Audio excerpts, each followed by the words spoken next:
Bonjour et bienvenue à cette troisième édition des rencontres de l'addictologie, pardon. Cette édition est consacrée cette année au risque de l'hyperconnexion et à l'émergence de nouvelles formes de cyberdépendance. Alors, il vous est proposé, comme chaque année, par le cabinet GAE Conseil. La grande question, c'est: sommes-nous réellement tous accros aux écrans ? Quand on interroge les Français sur leur usage des écrans, on se rend compte que plus d'1 sur 4 reconnaît avoir au moins une pratique à risque. Alors c'est majoritairement du binge-watching de séries, des smartphones, des écrans des réseaux sociaux, mais on se rend compte aussi qu'il y a beaucoup de dérives sur les achats en ligne, le jeu vidéo, le porno, les jeux de hasard, qui peuvent créer des formes de dépendance. Dans cette étude qui a été menée à l'automne dernier par Odoxa pour GAE Conseil, 2000 Français ont été interrogés et 14% ont déclaré qu'ils se sentaient dépendants ou qu'ils avaient au moins une pratique à risque avec l'une de ces activités en ligne. Alors, de quoi parle-t-on ? De quel risque parle-t-on ? Est-ce qu'on peut réellement parler de dépendance aux écrans, comme on pourrait parler de dépendance à l'alcool ou à la drogue ? Et puis, quelles sont les manifestations concrètes de cette dépendance, à la fois dans la vie privée et dans la sphère professionnelle ? Et puis, en quoi l'entreprise est-elle concernée ? Puisqu'on va aussi beaucoup parler de prévention, identification des risques de dépendance et prise en charge de ces cas de dépendance au sein de l'entreprise. Voilà, c'est tout ce dont on va parler dans l'heure et demie à venir avec 5 experts. Alors, vous allez voir, il y aura un petit changement de plateau avec des cascades, des changements de costumes, parce qu'on est 4 autour de cette table. Il y aura des petits changements de plateau. Je vous présente dans un premier temps Alexis Péchard. Vous êtes addictologue et spécialiste de la prévention des conduites addictives en milieu professionnel. Vous avez fondé et vous dirigez le cabinet GAE Conseil, qui intervient précisément dans les entreprises pour faire de la prévention et de la détection. Et puis, vous avez publié, voilà, je vais faire Bernard Pivot, Tous accros aux écrans, comment gérer notre cyberdépendance aux éditions... Ah bah voilà, vous le voyez à l'écran. Comment gérer votre cyberdépendance aux éditions Mardaga, et ce livre a été préfacé par le professeur Éric Allaire. Michel Desmurgères, je vais continuer avec Bernard Pivot.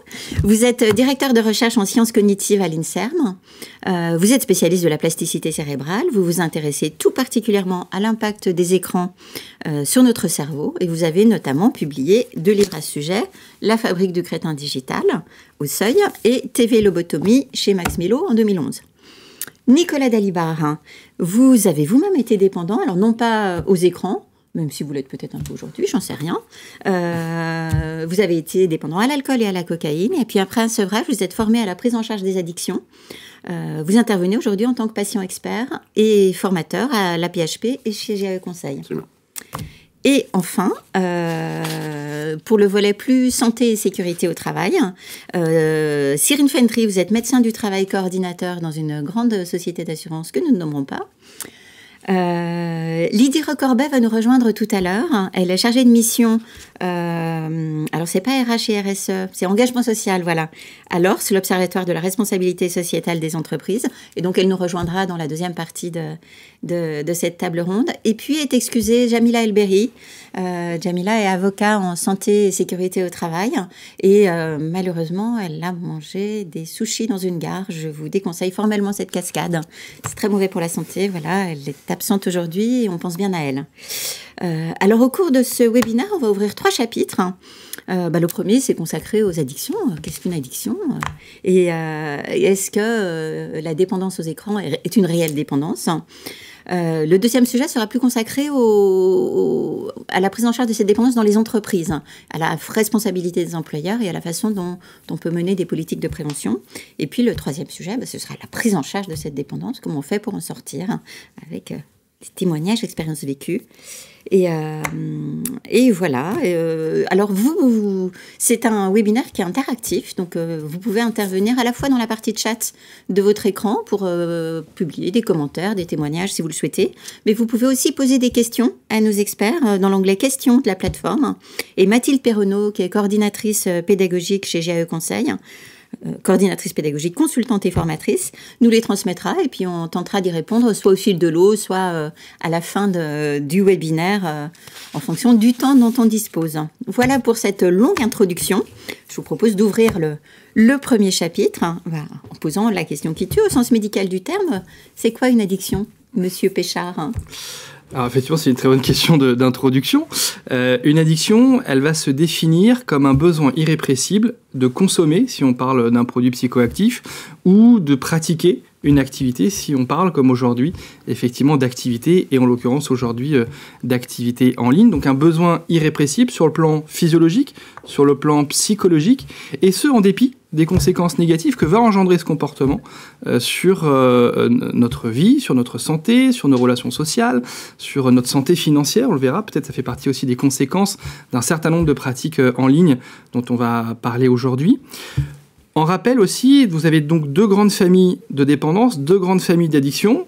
Je l'ai dit à l'instant, donc tout ce qui est lié à la consommation d'un produit psychoactif, mais également ce qui est lié à un comportement qui peut donc engendrer une situation de dépendance dans laquelle nous allons retrouver effectivement la grande famille des cyberdépendances. Je dis la grande famille parce que finalement, dans les cyberdépendances, il y a un certain nombre d'activités qui sont en soi addictogènes et donc qui peuvent engendrer des situations de dépendance. Quels sont les critères qui permettent de définir une dépendance ?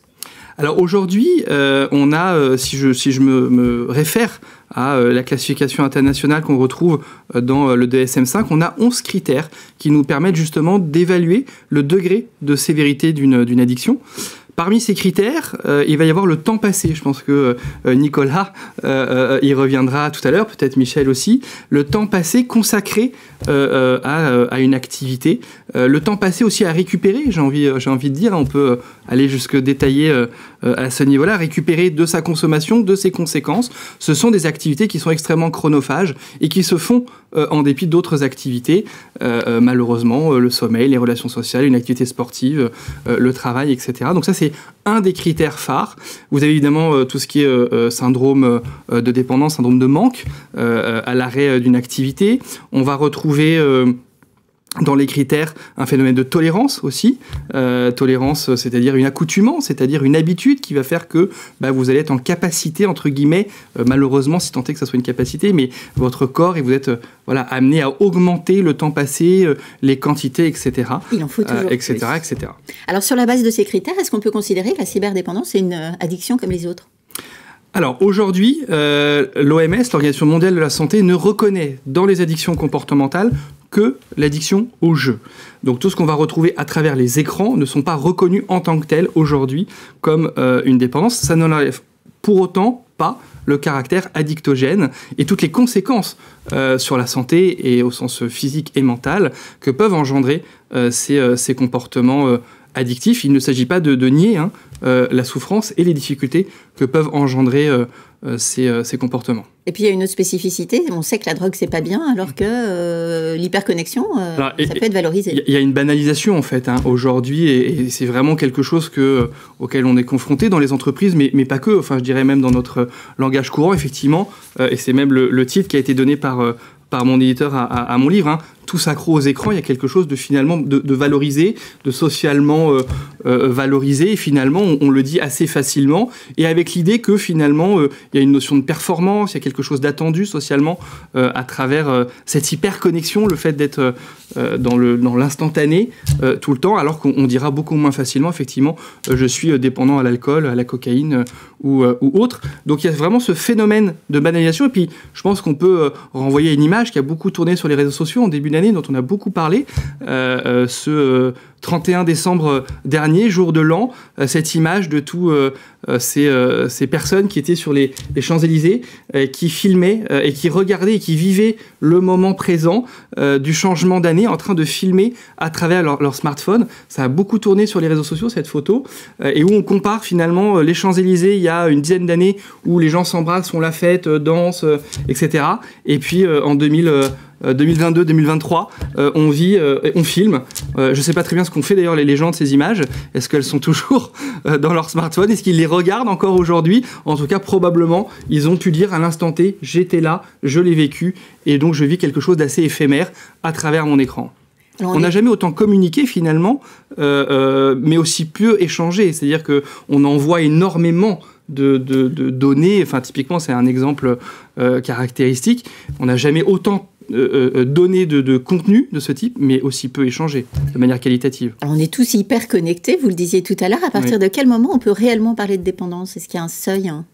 Alors je pense que c'est important de faire la distinction entre ce qui relève de l'hyperconnexion et effectivement de l'addiction. Je pense que Michel reviendra aussi sur ces aspects, peut-être plus de temps, neuroscientifiques, etc. Mais c'est effectivement... Peut-être qu'on peut revenir, c'est la notion de perte de contrôle.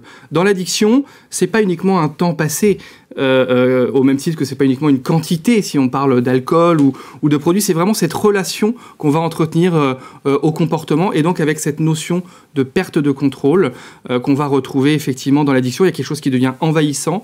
On est sur une pathologie d'enfermement, si je puis dire, hein. C'est quelque chose qui enferme socialement, qu'on va retrouver dans l'addiction. Donc on peut être hyper connecté, c'est-à-dire passer un temps important sur les écrans. L'hyperconnexion n'est pas sans risque pour la santé. Là encore, on va en parler avec Cyrine et Michel. Mais on n'est pas nécessairement dans l'addiction. Donc ce besoin irrépressible de pratiquer une activité en ligne au risque d'avoir des symptômes de manque. Alors on perçoit bien au travers de vos propos le potentiel addictogène des écrans. Michel Desmurget, comment il s'explique scientifiquement? Oh, voilà une question facile. On commence. Toujours. Alors, si on regarde vraiment... Et vous avez 4 minutes. Oui, ça, on avait dit 4 heures. Alors, je me doutais bien que ça allait pas être facile. En fait, si on regarde le détail des mécanismes impliqués, c'est vite infernal, mais en dernière analyse, en fait, c'est assez simple parce que tout se résume, in fine, à un dérèglement du système de récompense, plus ou moins profond. Le système de récompense, pour que les gens comprennent bien, quand vous avez un animal et que vous voulez stabiliser un comportement, quand il fait quelque chose de bien, vous lui filez une croquette à votre chien. Et donc, le fait qu'il ait eu une croquette, ça va augmenter les chances qu'il reproduise ce comportement. Ça marche avec les chiens, pas les chats. Pardon. Ça dépend des chats. Et donc, la plupart des animaux malins, ça se passe comme ça. Et donc, ça se passe comme ça avec nous, sauf qu'on reçoit pas une croquette, on reçoit un petit shot de dopamine dans le cerveau qui nous crée un sentiment au niveau neuronal, un sentiment de plaisir. Et le système de récompense, c'est ça. Le problème, c'est que puisqu'on parle des écrans, les écrans, les activités numériques qu'on peut avoir sur nos écrans ont une faculté absolument phénoménale à stimuler ce système de récompense. Et si on a autant de mal à se dégager des écrans, c'est justement parce que ils ont cette capacité à stimuler le système. Il faut comprendre que ce système, il est hyper puissant. C'est un système, c'est ce qu'a imaginé l'évolution pour arriver à stabiliser nos comportements, les comportements qui sont les plus favorables à notre survie.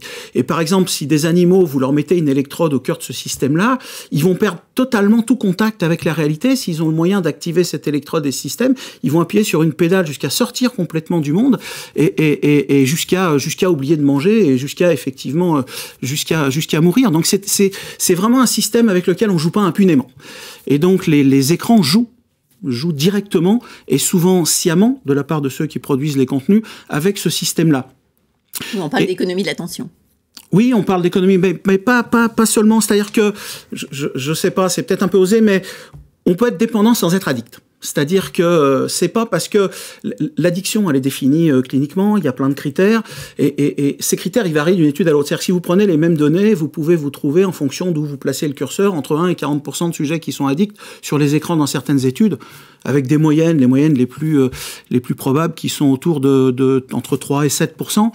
On se dit c'est pas beaucoup, mais 3% sur plusieurs dizaines de millions de personnes, ça commence vite à faire beaucoup de monde. Et donc, même si on n'est pas cliniquement, si on rentre pas cliniquement dans la case des gens addicts à partir des screenings cliniques qu'on peut avoir, c'est pas pour ça qu'il n'y a pas un problème. Mais je pense que la meilleure illustration du problème que pose cet écran et de leur capacité à stimuler nos systèmes de récompense, c'est le temps qu'on y passe. Je veux dire, les gens se rendent pas compte, mais comment dire, dès la maternelle, fin de maternelle, début de primaire, nos gamins, ils sont quasiment à 3 heures par jour. Je ne parle ici que des écrans récréatifs, c'est-à-dire principalement tout ce qui est télévision, jeux vidéo et réseaux sociaux qui viennent un peu plus tard à l'adolescence. Donc, quand les gamins, ils arrivent au collège, ils sont à quasiment 5 heures par jour. Les lycéens, ils sont à plus de 7, ce qui correspond à peu près au temps passé par les adultes. Et ce qui est fascinant, ou ce qui est inquiétant, je ne sais pas comment le dire, c'est que c'est croissant. C'est-à-dire à chaque étude, on se dit on a tapé l'Everest, mais à chaque étude, on monte encore au-dessus. Et donc c'est croissant depuis des années, ça continue à augmenter. Et c'est donc qu'il y a bien quelque chose là-dedans qui rend qui rend le système addictif ou qui favorise la dépendance. Et ce truc-là, c'est le système de récompense. Alors, je ne sais pas si on peut en prendre quelques exemples. Alors, il y a des exemples qui sont évidents. Ça va taper sur des comportements qui sont très profondément engrammés à l'intérieur de notre système cérébral, des choses qui sont indispensables ou qui ont été jugées favorables et indispensables à notre survie par l'évolution. Vous avez la pornographie qui tape directement dans nos comportements sexuels, ça c'est évident, mais vous avez d'autres choses plus subtiles, mais tout aussi puissantes. C'est-à-dire que on a un besoin d'affiliation. Tout seul, on crève. C'est-à-dire que donc on a besoin d'avoir des relations sociales, et à chaque fois qu'on a une relation sociale jugée positive, on a notre petite cacahuète ou notre petite croquette sous forme de dopamine, et ça va stabiliser le système. Et c'est ce qu'on trouve sur les réseaux sociaux, et c'est ce qu'on trouve à travers le système des... Le gars qui a inventé les likes, franchement, au niveau commercial, c'est un génie. Au niveau éthique, c'est un cochon. Mais au niveau commercial, c'est un génie. Et l'un des vice-présidents de Facebook reconnaissait, un ancien vice-président reconnaissait il n'y a pas longtemps, que ces gens-là ont mis ce système en place sciemment, volontairement, pour favoriser l'usage du réseau, c'est leur business, et pour favoriser l'addiction. Et à chaque fois qu'effectivement on a un like, ça favorise, ça va stimuler le système de récompense. Avec une étude récente, par exemple, qui est assez impressionnante, je trouve, qui montre que, vous savez, les ados, ils prennent leur portable, c'est sur ces ados, ils prennent leur portable, ils regardent, ils checkent leur réseau, ils checkent les posts, ils regardent s'ils ont des likes, et plus ils ont tendance à mettre ces comportements en place, plus il va y avoir une dérégulation profonde et durable de leur système de récompense. Donc plus leur système de récompense va être impacté, avec des conséquences sur leur comportement à venir, et pas seulement sur les addictions aux écrans. Une fois que ce système est perturbé, c'est l'ensemble du champ de nos vies qui est impacté. De shoot de like. Oui, alors, et puis il y a d'autres choses, je sais pas s'il y a 30 secondes, mais des choses importantes, c'est que on est vraiment câblé pour trouver de l'information. C'est-à-dire que c'est une question de survie. C'est-à-dire que le buisson qui bouge, est-ce que c'est un prédateur qui est derrière? Est-ce que c'est une proie ou est-ce que c'est juste le vent? Et quand j'arrive à choper cette information, le système, il me donne mon petit shot de dopamine, ma petite croquette à chien qui marche pas avec les chats. Et donc, j'ai mon petit shot de dopamine et ça stabilise le système. Et on dit souvent, avec ces outils-là, il suffit d'arrêter les notifications. Et effectivement, c'est une bonne chose d'arrêter les notifications qui viennent sans arrêt nous chercher, mais c'est pas suffisant. Parce que il y a un phénomène puissant. Les Américains, ils appellent ça, les Anglo-Saxons, ils appellent ça FOMO. La peur de rater quelque chose. Fear of missing out. C'est-à-dire que ce petit truc-là, potentiellement, il y a de l'information. La plupart du temps, c'est de l'information qui est pas très utile, mais et si? Et donc, à partir du moment où ce système est là, il y a toujours une lutte interne plus ou moins évidente et plus ou moins consciente pour aller le consulter. Il y a des études qui sont fascinantes dont on parlait tout à l'heure, c'est-à-dire que on est en train de parler. On a une relation où on est en train de prendre un cours et il y a un enseignant qui parle. C'est la même chose. Soit la table, elle est vierge, soit j'ai mon portable sur la table. Éteint, en mode avion, éteint. Vraiment. Et donc, le fait de l'avoir éteint, ça va suffisamment perturber ma concentration, parce qu'il y a tout le temps et si j'y vais, non, t'y vas pas. C'est un peu comme quand on est au resto, ils ont mis ces écrans partout, et vous êtes là avec votre partenaire, et puis si vous jetez un coup d'œil, vous savez que vous allez vous faire pourrir la tête, donc vous faites attention à pas jeter un coup d'œil. Et en fait, l'énergie que ça vous demande pour pas aller regarder, c'est tellement déstabilisant que de toute façon, vous en perdez le fil de la conversation. C'est un peu pareil dans ces études. Si vous avez le portable éteint, les performances que vous allez avoir en compréhension et la qualité de la relation que vous allez mettre en place, elle est très fortement altérée parce que vous avez justement ce besoin sans arrêt. Il faut inhiber le système et dire j'y vais pas. Des exemples comme ça, il y en a plein. On peut en trouver pour les jeux vidéo, on peut en trouver pour les réseaux sociaux, on peut en trouver pour l'ensemble de nos activités numériques. Et pour répondre à la question, puisqu'on en arrive là et que ça fait 4 minutes, juste un peu moins, la capacité de ces trucs, si ça nous rend aussi dépendants, que ce soit addiction ou pas, je veux dire à la limite le mot indépendamment de notre affiliation au cas clinique, si ça nous rend aussi dépendants, c'est parce que ça a une capacité hors norme et pour pas cher à stimuler notre système de récompense. Et c'est un peu, dans certaines proportions, c'est un peu la pédale la pédale du macaque qui va se stimuler son système de récompense. Nos outils numériques, c'est un peu une pédale qui permettent de stimuler le système pour pas cher. Est-ce que tout le monde est potentiellement dépendant? On dit que dans la population générale, on a 5-7% de populations qui ont un risque d'être réellement addictes à une substance. Est-ce qu'on est sur le même ordre de grandeur par rapport aux écrans? Oui, alors sur les écrans, ce qu'on disait, alors les études les plus consensuelles sont entre 3 et 7%, ce qui est déjà colossal. Enfin, il faut se rendre compte, sur des millions de personnes, ça fait vite un grand nombre de cas. tout le monde est susceptible de plonger. Enfin, quand on regarde, encore une fois, quand on regarde le temps qu'on y passe, c'est forcément qu'à un moment donné, on a une certaine dépendance et qu'il y a forcément un moment donné où on plonge. Il y a des populations qui sont plus à risque, notamment les enfants et les populations adolescentes. Ce qu'il faut comprendre, les gens vous disent souvent « Ah, mais moi, j'utilise les écrans, les parents, ça me rend pas idiot, ça me rend pas dépendant. » Et donc, certes, mais le problème, c'est qu'il faut comprendre qu'un cerveau en construction, c'est pas du tout la même chose qu'un cerveau construit. Et le cerveau de l'adolescent et de l'enfant, il est beaucoup plus vulnérable. Il y a des contenus, par exemple, dont on sait qu'ils ont un impact démesuré et beaucoup plus profond. Chez les ados, qu'ils l'ont plus tard, 5 années ou 6 années plus tard, chez les adultes. Et donc, c'est une population qui est vulnérable parce que, d'une part, la réponse, la sensibilité du système est plus importante. Ça répond de façon plus intense. C'est-à-dire, le shot de dopamine, il est un peu plus large. Et puis on a quand même un certain nombre de mécanismes de défense, d'inhibition, de prise de décision, etc. Sauf que ces mécanismes-là, ils maturent tard. Le cerveau, chez l'humain, il mature d'arrière en avant. Et les zones les plus en avant du cerveau, celles qui nous permettent, nous, adultes, avec difficulté, mais qui nous permettent, dans une certaine mesure, de nous défendre contre ces outils-là, elles sont pas matures chez l'ado. Comment le dire? Qu'il ne se vexe pas, mais l'ado, il est pas fini. Il sera fini un jour, hein, si on a de la chance, mais en tout cas, au moment de l'adolescence, il n'est pas fini. Et les zones les plus en avant du cerveau, elles sont pas encore construites, elles sont pas encore pleinement fonctionnelles. Et ça veut dire que non seulement on leur met des outils qui sont hyper addictogènes, au sens clinique ou pas, en sens de dépendance, mais en plus, on leur met ces outils dans les mains à un âge où ils sont pas capables de s'en défendre. Et le seul régulateur, mais je pense qu'on viendra à la fin, il leur faut un régulateur externe qui est forcément les parents et le milieu, mais ça veut dire que voilà, c'est des populations qui sont particulièrement risques. Et effectivement, les jeunes enfants aussi, c'est-à-dire on n'expose pas impunément des jeunes enfants, puisque c'est le cas sur les dernières études, de 8-9 ans, à des jeux vidéo hyper violents avec des composantes pornographiques. On les laisse pas en un clic rentrer sur un site porno, on les laisse pas regarder un certain nombre de contenus sans qu'à terme, il y ait effectivement qui sollicitent encore une fois, y compris très jeunes, leur système de récompense, sans qu'il y ait des conséquences à terme qui sont des conséquences importantes, et qu'on mésestime parce que ce qu'il faut comprendre, après j'ai fini, je me tais, mais ce qu'il faut comprendre, c'est que les dérégulations qui se passent, il y a des dérégulations de ce système qui se passent précocement, mais il faut parfois un peu de temps pour voir l'impact. C'est-à-dire qu'il y a des effets qui sont décalés dans le temps, et on se dit, ouais, c'est pas parce qu'ado, il a regardé un certain nombre de choses que ça a des conséquences quand il va être jeune adulte. Et les études montrent que si, l'étude que je montrais tout à l'heure montre que les dérégulations du système de récompense, pour la détailler un peu, c'est-à-dire qu'ils regardent des likes, les ados, ils sont très sensibles à l'image que les autres ont d'eux, aux likes et aux posts qu'ils reçoivent. Et avec le temps, ça descend. Et en fait, on s'aperçoit que dans ces populations-là, ces gamins qui vont consulter, qui sont sur les réseaux sociaux, qui regardent, non seulement la réponse cérébrale et l'intensité de la réponse cérébrale à ce que les autres peuvent nous renvoyer de nous, elle ne diminue pas, mais elle a tendance à augmenter. Et donc de façon durable. Et donc, on a vraiment un changement qui, à long terme, va avoir des impacts. Alors, on va continuer à creuser l'analogie entre la dépendance aux substances psychoactives et la dépendance aux écrans avec vous, Nicolas Dalibard. Donc, je rappelle, vous avez été dépendant à l'alcool et à la cocaïne. C'est pareil? Oui. Alors d'abord, vous avez parlé de dépendance à l'alcool et à la drogue. L'alcool est une drogue, hein, pour que tout le monde soit... Voilà, ça me permet de placer ce petit mot-là. Y compris le vin. Même si y compris le vin, oui, absolument. Parmi tant d'autres. Est-ce qu'on peut faire une analogie?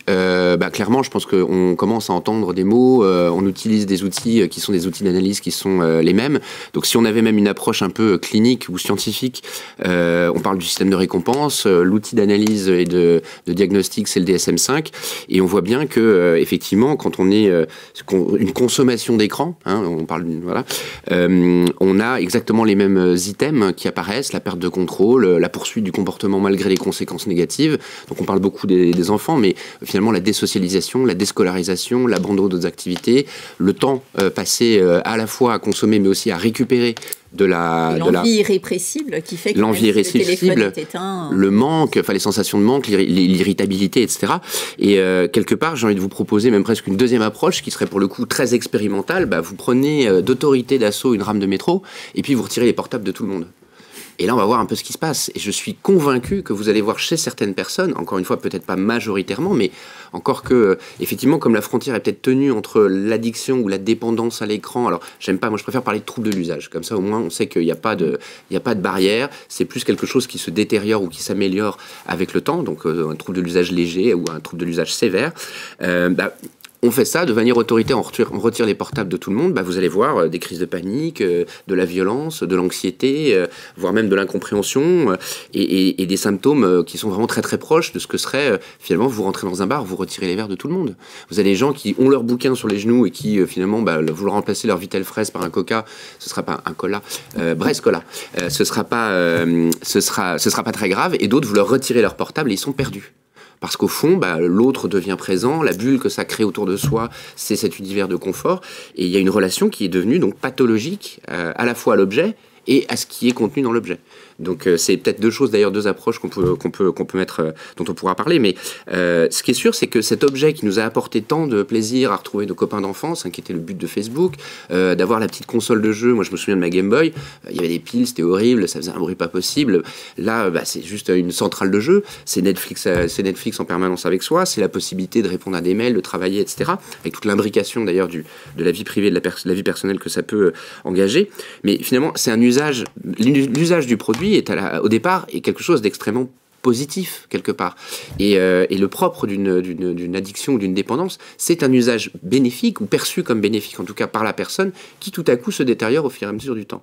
Alors ça peut aller très rapidement, si on pense à des produits comme l'héroïne ou le crack, qu'on sait très addictogènes, il n'y a pas, je pense, de bonne expérience. En fait, la première vous emmène assez rapidement vers la dépendance, mais si on prend la dépendance à l'alcool, par exemple, qui s'installe avec beaucoup plus de durée dans le temps, le portable, c'est peut-être un petit peu ça aussi, c'est-à-dire que c'est quelque chose qui tout à coup insidieusement commence à remplacer, venir peut-être même être un pansement sur des petites blessures de la vie de tous les jours. Donc on comble l'ennui par le téléphone portable et puis au bout d'un moment on remplace même les temps où on ne s'ennuyait pas par l'usage du téléphone portable. Donc on voit bien que c'est un trouble de l'usage, c'est quelque chose qui part d'une presque bonne intention et qui en fait nous échappe au fur et à mesure du temps. Alors vous dites quand même que toutes les personnalités ne sont pas aussi potentiellement addictes que les autres. Hein. Il y a une forme d'injustice, mais qui est aussi assez juste, c'est que la dépendance touche de manière assez... alors là, je parle de substances, mais je pense que c'est la même chose, mais Michel pourrait nous le confirmer, je pense, mais on a une nature addictive. Encore une fois, une addiction, j'aime beaucoup cette approche qui dit que c'est la rencontre entre un individu avec sa partie physiologique, psychique, qui va rencontrer un produit, un ou des produits, dans un environnement qui va permettre la consommation du produit. Ce qui fait intrinsèquement la rencontre, le mariage d'amour qui dégénère, c'est finalement à la fois le vécu de l'individu, mais aussi une forme de loterie. Alors est-ce qu'elle est génétique, héréditaire, on ne sait pas trop, et qui fait que... quel que soit, et c'est là où il y a un peu de justice, c'est que la dépendance ne discrimine ni le genre, ni l'âge, ni la CSP, ni le milieu social, etc. Et donc, on est potentiellement, oui, dans le sens... je serais bien en incapacité de vous dire dans une classe de 30 élèves lequel est, mais en revanche, on a des proportions qui vont rester assez sans... Mais ça peut être aussi le révélateur d'un état dépressif latent. Alors bien souvent, c'est une addiction vient remplacer, ou en tout cas la consommation d'un produit vient mettre, alors j'aime bien l'image du pansement sur une blessure, ou apporter des béquilles à quelqu'un pour lui permettre de se mouvoir, en fait, de vivre en société. La vie est suffisamment angoissante, et donc vous avez des gens qui vont développer un mésusage de médicaments pour type anxiolytique ou antidépresseur, puis des gens qui vont trouver dans l'alcool leur réponse pour faire une coupure entre une journée compliquée et une vie de famille. Et puis, finalement, naturellement, le portable s'insère dans ces moments de coupure, ou s'insère dans des moments de vie qui font que là où on se remplit de quelque chose qui vient stimuler le système de récompense, donc nous apporter une forme de bonheur, au fil du temps, on se rend compte qu'en fait, ça crée beaucoup de frustration. Et on se rend compte aussi que la dépendance aux écrans, c'est comme toutes les dépendances, un enfermement, une forme d'enfermement. Ah oui, il y a vraiment quelque chose. Je parlais du temps, évidemment, le temps passé à pratiquer ces activités qui sont extrêmement chronophages. Et donc effectivement, ce sont des activités qui sont quand même plutôt solitaires, bien qu'on s'en défende, notamment avec tout ce qui est réseaux sociaux ou jeux en réseau, avec des partenaires virtuels, etc., qu'on ne connaît pas toujours d'ailleurs. Effectivement, on reste sur des pathologies d'enfermement. Il y a quand même ce côté banalisation sur lequel je reviens et que j'évoquais tout à l'heure. Tu parlais de pansement avec l'alcool, un produit, etc. Ce qui est encore plus... je dirais dangereux presque, quand on parle d'écran, c'est cette banalisation, le fait que c'est partout, que c'est bien évidemment autorisé, enfin il n'y a pas de côté tabou, interdit ou autre, c'est extrêmement facile d'accès et c'est tout le temps valorisé parce que ça amène un progrès. Ça amène des facilités d'accès à de l'information, à du contenu, à des applications qui répondent à des besoins du quotidien et où tout se retrouve au même endroit. Au-delà de la dimension d'ennui, etc., auquel le smartphone ou les écrans, les activités que l'on peut faire en ligne peut répondre. Et juste un dernier parallèle, peut-être pour reprendre l'analogie entre écran et consommation de produits. Aujourd'hui, j'ai testé, ça fait quelques mois qu'on teste ça en consultation. Par analogie, on avait historiquement, on utilisait en consultation, notamment pour des produits, ce qu'on appelle des agendas de consommation. Aujourd'hui, j'ai adapté ça pour les écrans en consultation. L'agenda de consommation, c'est tenir un carnet de bord qui soit objectif sur ses consommations listées dans la journée et dans lesquelles on va noter les heures, l'activité, son état émotionnel, dans quel état nous sommes avant et après la prise du produit. Donc en fait, on a adapté ça aujourd'hui au cabinet dans nos consultations. Pourquoi ? Parce que ça permet justement d'objectiver le temps écran qu'il soit passé à des fins récréatives, à des fins d'apprentissage et à des fins professionnelles. Finalement, c'est l'ensemble de ces temps et pas uniquement concentré sur le smartphone ou uniquement sur mon écran au travail ou sur mon GPS. J'ai travaillé avec les routiers récemment, le GPS pour le routier et tout ce qu'il va faire finalement avec son écran ultra connecté qui n'est pas plus un simple GPS dans son poids lourd. Donc c'est vraiment ça. Et parce qu'aujourd'hui, on a des personnes qui n'ont pas conscience finalement de ce temps écran et de ce que ça apporte de manière positive ou négative.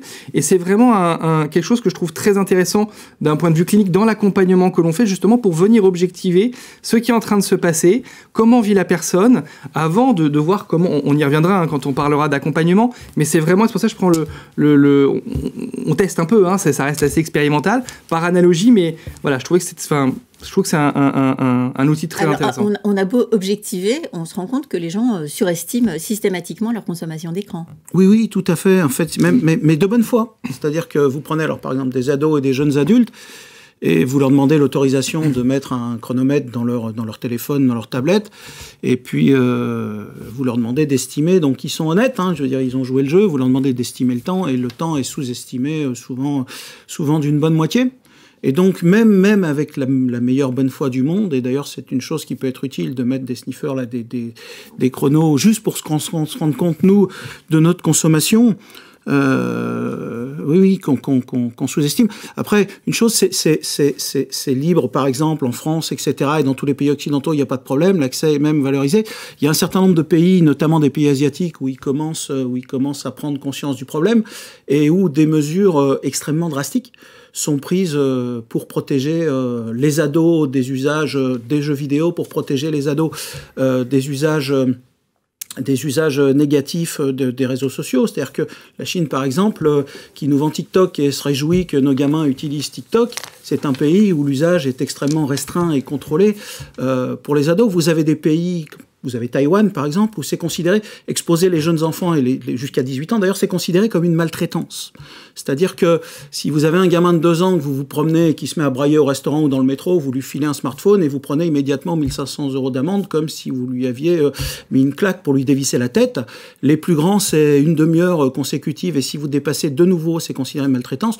Donc, il commence à y avoir, dans un certain nombre d'endroits, une prise de conscience. Les gens qui produisent ces trucs-là, Steve Jobs et les autres, il y a des enquêtes, alors elles ne sont pas exhaustives, mais elles sont quand même parlantes, montrent que les gens qui produisent ces trucs et les gens qui connaissent cette littérature, je veux dire, moi, ma fille s'est jamais approchée d'un truc pareil, et tant qu'elle aura pas 18 ans, elle s'approchera pas.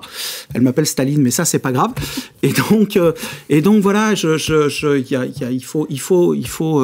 il y a des mesures qui sont prises, il y a une prise de conscience qui est en train de s'opérer à ce niveau-là, notamment par les gens, voilà, Steve Jobs, un journaliste lui demandait, je sais pas si en 3 secondes, mais un journaliste avait publié une mauvaise critique sur la dernière tablette d'Apple. Jobs a pris son téléphone dans le New York Times et lui dit, mais alors, c'est quoi ce truc, voilà, et le journaliste savait plus comment s'en dépêtrer. Il explique, et demande à Steve Jobs, alors il vous, votre gamin, comment il la trouve, la tablette, et l'autre lui dit, cache, mais chez moi il y en a pas, nous on est low-tech, et donc le gars remonte la pelote et va voir un certain nombre de cadres dirigeants de cette industrie qui tous lui font la même réponse. C'est bien chez les autres, mais pas pour les nôtres. Chez nous c'est différent. Donc un gars qui était rédacteur en chef de World Magazine, un magazine d'informatique, et qui explique, mes gamins, c'est ces mots, il a 6 gosses, et qui explique, mes gamins avec ma femme, ils nous prennent pour des fascistes, et on les laisse pas approcher, parce que sa phrase c'est « Je sais de première main les effets que ça peut avoir », et il dit, entre les écrans, le sucre et la cocaïne, le pire c'est les écrans. que la cocaïne, on peut sûrement en discuter largement, mais en gros, c'est la symbolique du message. En termes de potentiel addictogène, TikTok, par exemple, ça vaut le crack. Enfin, je pense que c'est fascinant à voir. J'aimerais qu'on commence à aborder le sujet de la cyberdépendance en entreprise. Nicolas Dalibard, vous allez travailler dans la pub. Quel rôle a joué le travail dans la montée en puissance de vos addictions ? Alors, je vous parlais de l'environnement dans ce triptyque. Alors, l'environnement, il n'est pas. Alors, c'est pas. On n'est plus. Moi, j'ai fait mon premier stage en 2001. On s'en souvient. Enfin, je m'en souviens parce qu'effectivement, le 11 septembre 2001, tout le monde sait où il était. C'est évident, on n'est pas dans les années 80, c'est-à-dire qu'on n'est pas dans certains métiers, aussi dans certaines industries où il y a une telle culture du produit que finalement, quand on est junior, on est obligé de pendant passer par là. Donc je suis pas du tout en train de dire ça. En revanche, c'est vrai que, alors moi, mes consommations étaient antérieures, bien sûr, à mon entrée dans cette industrie-là. C'est un métier que j'ai choisi par passion. Pourquoi par passion ? Parce qu'il allait justement me permettre de faire ressortir un petit peu d'émotions, d'être avec cette espèce d'engagement total dans les idées, la créativité, avec beaucoup de pression qui est mise aussi sur les équipes, et où finalement l'hyper-performance, mais j'ai un patron qui m'avait, ça c'est quand j'étais parti aux États-Unis, qui m'a dit « work hard, play hard ». Et cette idée de « je travaille beaucoup, mais je me récompense beaucoup », avec finalement le costume un peu du publicitaire qui est un petit peu alcoolique, qui est un petit peu cocaïnomane, voire même qui a fait une petite cure de désintoxication, on voit bien que l'image, elle est tout à fait... tolérable. C'est pas la même chose que le pilote de ligne ou le médecin ou le chirurgien qu'on croirait, qui serait dépendant, encore que. Donc l'environnement de travail, en fait, a sinon valorisé, mais en tout cas toléré, avec une certaine bienveillance, je parle des équipes, je parle pas du management. Il y a une tolérance, une forme de bienveillance quand même malgré tout autour de ces produits-là. Je pense que j'ai choisi ce métier à la fois parce qu'il me correspondait en termes de désir, et puis aussi parce que ça me permettait justement de jongler ou de jouer avec les deux composantes de ma vie, à la fois cet engagement professionnel très fort et un désir de vivre intensément. Et ça a très bien marché en fait. C'est-à-dire qu'au départ, ça marche très bien. Et j'ai encore des copains en agence qui, pour eux, ça fonctionne encore très bien. Si je prends finalement l'alcool, la rencontre très très forte avec certains, ça se passe au moment des études, de l'école de commerce ou autre, dans cette population d'élèves, vous allez en avoir qui vont continuer leur vie, peut-être en étant des très bons vivants, et puis malheureusement quelques-uns qui vont développer un trouble de l'usage. C'est un petit peu ce qui m'est arrivé. C'est-à-dire que je suis arrivé fringant, avec beaucoup d'énergie, beaucoup de volonté, probablement des vraies bonnes qualités, puisque j'ai commencé à j'ai fait comme plutôt une jolie carrière. Et puis finalement, ce dérèglement qui s'installe progressivement, avec derrière des patrons qui d'abord essaient de composer un tout petit peu, donc me mettent un petit peu plus en retrait pour éviter les catastrophes, avec cette idée de me dire, écoute, t'as pas l'air bien, t'as mauvaise mine, ce serait bien que tu te reposes, mais sans jamais vraiment nommer la chose. Donc on voit que au fond, j'ai réussi à vivre avec l'impression que c'était sous le radar, mais c'est cette idée que finalement dans une entreprise, quand il y a un problème, tant que la chose n'est pas nommée, elle continue de pas exister. Ça a été un petit peu ce que était mon vécu. Donc voilà, donc mon cadre professionnel m'a permis finalement d'une certaine manière, dans un premier temps, de très très bien fonctionner comme ça. Et en revanche, là où il y aurait pu avoir une espèce de système de garde-fou, une espèce de boucle rétroactive en reposant un cadre, en disant écoute non là c'est plus possible, c'est là que c'est devenu un peu plus compliqué. Et donc la solution c'était plutôt un éloignement progressif, et puis finalement je me suis éloigné progressivement d'un peu tout, donc j'ai tout perdu, relations, travail, appartement, enfin voilà. Heureusement merci à la famille qui était là. On reparlera tout à l'heure du déni, parce que ça fait partie du processus de sortie des addictions. Je me tourne vers Cyrine Fendry. En tant que médecin du travail, vous avez commencé à identifier des signes de dépendance chez les collaborateurs de la grande société dont vous faites partie. Comment ça s'est manifesté ? Alors, tout a réellement commencé, en tout cas pour ma part, dans mon expérience, pendant la pandémie en 2020, au printemps 2020. L'entreprise s'est retrouvée a dû mettre les collaborateurs donc en télétravail à 100%. Et donc, nous avons, nous aussi, converti notre activité. On a suivi en téléconsultation les collaborateurs. Et un nombre de syndromes anxio-dépressifs ou anxieux tout court ou dépressifs a commencé il y en avait de plus en plus. On avait des burn-out. Sans faire le lien au départ. sans faire le lien au départ. De toute manière, ce sont des composantes multiples. Hein. Mais très clairement, il y avait plus de syndrome anxio-dépressif, plus de syndrome d'épuisement professionnel, des collaborateurs qui avaient des pathologies chroniques mentales plutôt équilibrées et qui ont décompensé pendant cette période. Des collaborateurs qui avaient des pathologies, non pas mentales, mais d'ordre neurologique, des suivis après AVC, par exemple, et qui, dans ce contexte de télétravail aussi, ont décroché et ont basculé vers des syndromes dépressifs. Et puis aussi des collaborateurs qui avaient des addictions, comme l'alcool notamment, et qui ont complètement replongé à ce moment-là. Et donc, voilà, j'ai commencé à interroger un peu les collaborateurs sur le versant travail, notamment sur le télétravail à 100% et sur leurs usages. Il faut savoir qu'en plus, cette année-là, d'autres outils numériques ont été mis à disposition et donc ont permis à l'activité de se poursuivre avec une augmentation d'ailleurs de la productivité dans l'entreprise. Mais néanmoins, il n'y avait pas de guide en fait sur l'usage de ces outils. Donc finalement, tout allait bien, ils étaient en télétravail.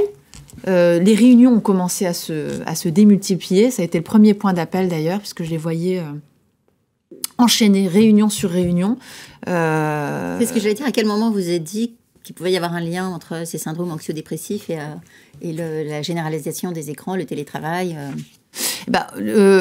ça a été le moment où en fait, j'ai commencé en général dans les facteurs de risque, qu'on appelle les facteurs de risque psychosociaux, on interroge sur un certain nombre de paramètres, et notamment sur la charge de travail. Donc, on a commencé par les horaires. Puis finalement, je me suis rendu compte dans les horaires, justement, c'était mangé aussi entre midi et 2 par des réunions. Et puis que finalement, donc ces réunions se succédaient, mais sans pause, voire, et ça continue encore d'ailleurs, les salariés pouvaient s'inscrire finalement à plusieurs réunions en même temps. Vous allez à l'une, ils jonglaient, ils mettent en pause, ils reprennent l'autre, tout en répondant à des notifications, dans un système qui finalement valorisait la réponse instantanée. Ça, c'est la norme, hein, c'est-à-dire la connexion permanente, la réponse instantanée. Ajoutez-y... Avec les boucles WhatsApp. Alors ça, oui, il y a les boucles WhatsApp, mais ajoutez-y les téléphones personnels, le téléphone professionnel. L'usage de WhatsApp qui n'est pas du tout un outil en entreprise, mais qui était aussi utilisé. On s'est retrouvé avec effectivement des difficultés en termes de charge mentale qui m'ont semblé être un des facteurs aggravants et expliquant aussi l'augmentation de ces cas. Et puis, les relations étaient finalement distendues par cette façon de travailler que via des outils. Hein. Encore une fois, à ce moment-là, on est en télétravail à 100%.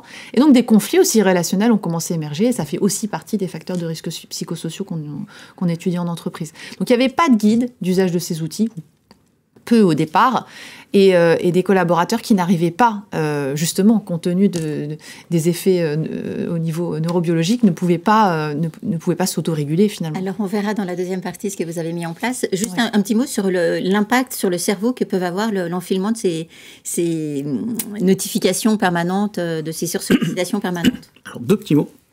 Tout petit, hein. Il y en a un, les gens ne se rendent pas compte, mais on est en train de parler ici. Et si je vous vois en vrai, vous êtes là. Et si je vous vois derrière un écran, la réponse de mon cerveau va être va être atténuée de façon très très importante. C'est-à-dire que on se dit, si je le vois en Zoom ou je le vois en vrai, c'est pareil, c'est pas du tout pareil. Et la réaction cérébrale, c'est pareil, c'est des choses, je veux dire, voilà, l'humain c'est important pour nous. Et la réaction que je peux avoir à un humain présent versus à un humain qui me dit, qui fait exactement la même chose derrière une vidéo, au niveau cérébral, c'est pas du tout la même chose. C'est pour ça que, quel que soit l'âge d'ailleurs, on apprend beaucoup plus facilement avec un humain qui nous dit la chose devant nous. Et c'est l'acquisition de l'information est beaucoup moins fatigante quand on a un humain que quand on a un humain en vidéo. Je salue les gens qui nous regardent en vidéo. Oui, mais voilà, s'ils étaient devant nous, alors l'adulte, il arrive à augmenter un peu son niveau attentionnel, mais c'est fatigant. On le voit ça avec les cours en ligne, par exemple. C'est-à-dire que la première université qui a fait ça, c'est San José, aux États-Unis. Ils ont passé des cours en ligne pour leurs étudiants. Ils ont des taux d'attrition, c'est-à-dire ils ont des taux d'abandon dans leurs cours en général qui sont ridicules, c'est 2-3%. Dès qu'ils ont passé ces cours en ligne, ils sont tombés à des taux d'attrition qui dépassaient souvent 50, 60, 70%. 70%. C'était extrêmement fatigant, c'était extrêmement pénible. Ça va un petit moment, ça va quand c'est pas trop compliqué, mais quand c'est plus long et que ça devient compliqué comme message, c'est compliqué. Le bombardement sensoriel. Le deuxième point, effectivement, c'est le cerveau, il est pas fait pour vivre un bombardement sensoriel constant. Alors on le sait, on l'a découvert avec les enfants il y a une 60aine d'années dans les crèches où il y avait beaucoup de bruit, il y avait beaucoup de passages, et on s'est aperçu que ces enfants, ils se développaient mal, ils avaient des troubles de l'attention, ils avaient des troubles de l'apprentissage. Et puis ça a été ensuite reproduit. C'est-à-dire quand on enlevait ce problème-là, ça se passait mieux. Ça a été reproduit chez l'animal. Donc comment le dire rapidement, pour rendre un animal neuneux. Le mieux, c'est de le soumettre à un bombardement sensoriel. Donc, en fait, vous prenez, par exemple, des rongeurs et vous les élevez comme nos enfants avec Bob l'éponge. C'est-à-dire qu'il y a beaucoup de bruit, il y a des images qui passent. Et c'est des enfants qui vont, mon Dieu, pardonnez-moi. Et donc, c'est des rongeurs qui, comme nos enfants, vont développer des troubles de l'apprentissage, des troubles de l'impulsivité, des troubles de l'attention. Et aussi, à terme, une étude intéressante parce que ça marche pour tous, bombardement sensoriel. Ils ont pris des groupes de rats et 1 heure par jour, c'est pas énorme, ils leur faisait sentir une odeur. Et puis le groupe d'à côté, c'était la même odeur mais qui était décomposée. C'est-à-dire pendant 1 heure, on changeait toutes les 5 minutes d'odeur. Et ce groupe qui a été soumis pas énorme, à ce bombardement sensoriel pendant 1 heure, a développé donc des troubles de l'apprentissage, des troubles de l'impulsivité, des troubles d'attention, mais aussi des dérèglements du système de récompense et des troubles et une plus grande susceptibilité aux addictions, quelle que soit l'addiction. Ce qui veut dire que le cerveau, il n'est pas fait pour subir une tension, un bombardement sensoriel. C'est un truc de dingue dans les entreprises, parce que il faut répondre. Si tu réponds pas, il y a tout un tas, il y a l'affiliation sociale, il y a tout un tas de choses qui se jouent, qui sont des choses fondamentales pour nous. Donc personne n'est addict à son logiciel de gestion, on est bien d'accord. Mais le problème, c'est qu'il faut y avoir 2-3 pervers, mais... Oui. Et donc, il faut le cerveau, il tient le choc. Mais au bout d'un moment, c'est comme... Comment vous dire ? Un bon exemple, c'est la maladie de Parkinson. La maladie de Parkinson, vous voyez rien pendant des années. Et puis, quand vous atteignez 70 ou 80% de destruction cellulaire dans la zone qui est impliquée dans la génération de dopamine, ça s'effondre d'un coup. Et là, vous commencez à avoir des symptômes qui commencent à apparaître de façon assez sévère. Là, c'est pareil. Le mec, il tient le coup, il compense. Et au bout d'un moment, ça s'effondre et ça marche plus. Et souvent, vous le voyez pas venir parce qu'il y a des techniques d'évitement, de non-dit, de choses comme ça. Mais quand ça tombe, ça tombe. Et aucun cerveau n'est susceptible d'encaisser une agression, un bombardement sensoriel. Mais c'est des choses subtiles. Et j'ai fini, par exemple, il montre que, vous savez, vous regardez la télé pendant que vous faites votre passage ou vous faites n'importe quoi, et vous avez le petit qui dort à côté dans son berceau, là, il dort pendant que vous, et vous vous dites, ça n'a pas de problème. Et on s'aperçoit que juste ce bruit généré va perturber la qualité du sommeil et va générer chez l'enfant à terme, des troubles de l'attention, du système attentionnel, qui vont être des troubles durables. Et donc, vraiment, il y a plein d'études sur l'effet des bruits, des stimulations sensorielles chroniques, et vraiment, en termes de stress et en termes d'activité, c'est vraiment... Littéralement, c'est une souffrance pour le cerveau. Et ce que vivent les gens d'entreprise, c'est un cauchemar. Ça te poursuit partout, ce truc. C'est-à-dire qu'il n'y a pas un moment où tu peux te déconnecter, quoi. Nous allons parler de ce qui se passe en entreprise. Merci, monsieur Staline. Je vous laisse laisser la place à Lydie Recorbet.